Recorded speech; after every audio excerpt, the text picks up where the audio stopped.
Kamot na nagtindi ba ay? Hindi na yun. Ayun, tinatawanan pa eh. Tinatawanan pa eh. Naglambing kay magpakatol sa tiyan. Kilas. Paigi. Kilas, baya. Paigi. Ayun, nagkakamot ng tainga. Kilas. Ayun na. Usos. Dito.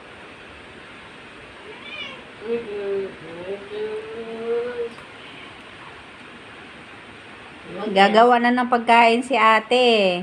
Hindi kayo makakain yan, inistorbo mo.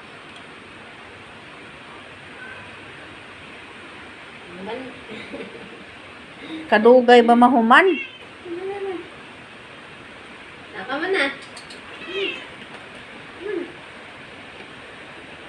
Anga kayo si Libay, magpakalot sa tiyan. Shush. Na ako yan, ilabay ko yan doon sa balkon. Palang mga tambay na lang doon magkatol sa imong tiyan. Kumuha ka manok doon sa likod. Halika, halika. Halika. Dito. Halika, dali. Mikey. Ang lood! Marag nakasabot! Tapo na daw siya sa likod eh. Bye. Ala! Nalood!